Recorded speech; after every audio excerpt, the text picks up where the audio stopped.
ngikubuza kokugcina wena. Khuluma iqiniso, utheni kugogo? Anginazo isikhathi salamaqhinga akho. Yangizwa? Khuluma. Isingikutshela. Ugogo ubona ukuthi umalume njengoba ecima umshado nami lokho bengingakona ubulungiswa. Manje ngenxa yalokho kwavela gula kakhulu ke. Manje yini enye bengayenza bekumele ngimtshela iqiniso lonke liphelele.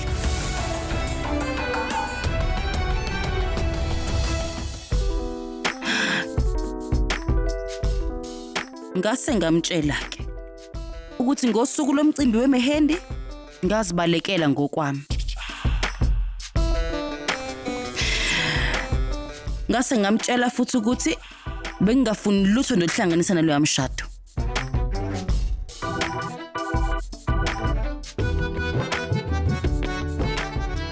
Utheni ngathi? Angizange ngisho lutho ngani. Hayi ke. Enye into ke futhi kumele njalo uhlale sinakekela ugogo ukuze phela ehlale ejabulile ngaso sonke isikhathi. Ngaleyo ndlela ngesibe khona isidingo sekule ngibuya ngiza lana. Uyabona?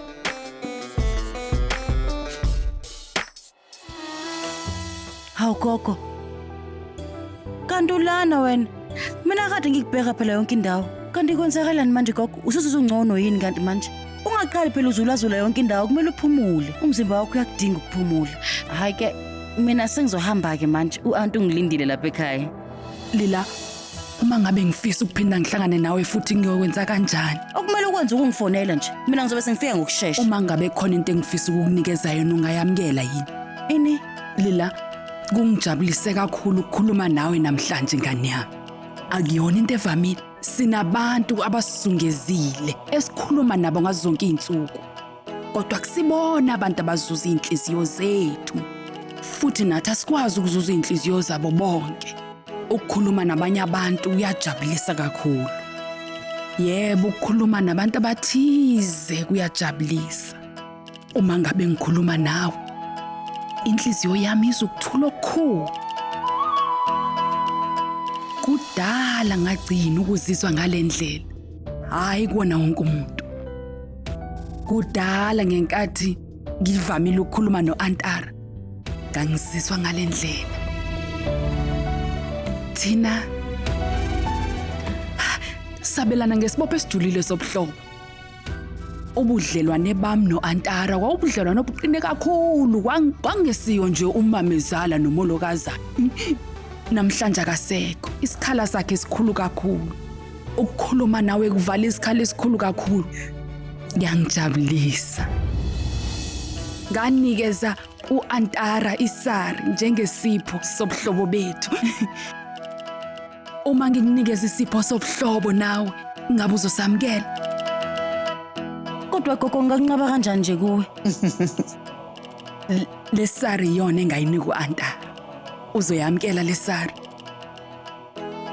Ngifuna ukukubona uyigqokile nawe. Lo sari. Kanjani nje gogo? Cha, ungani ithathe.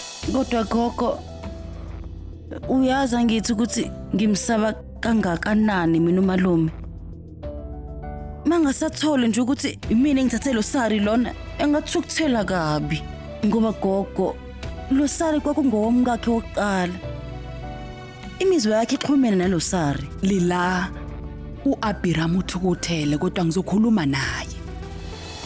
Kukhetha kwami ukukunikeza lesara kunjalo. Futhi kungaphezulu kwaAbiram. Imizwa yami ixhumene kakhulu nalesara. Ngizokusiza.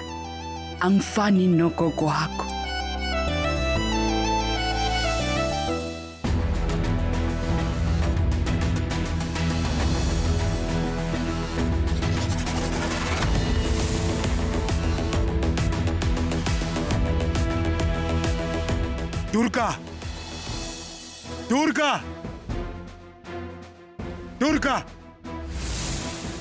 Durga, ukhona inoke wangena ekameleni lami? Cha AJ, sonke sasi downstairs. Yebo AJ, angisange ngeke ekamereni lakho kusuka lizolo. Omunye wosara baAntara ulahlekile. Ini? Yenzeka kanjani into kanjalo? Asikaze siye egumbini lakho thina, sike sayi. Noma ngabe kuthiwa sila silithinta ikhabethe lika Antara noma impahla zakhe. Abiram ngeke ngaye endlini yakho.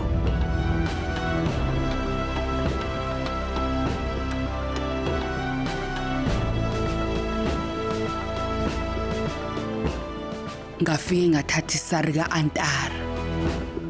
Ngikhiphe isari ka-Antara ekhabetheni lakho ngoba ngicabanga ukuyinikeza umuntu. Gogo, wena uyinikeze bani isari? Yini?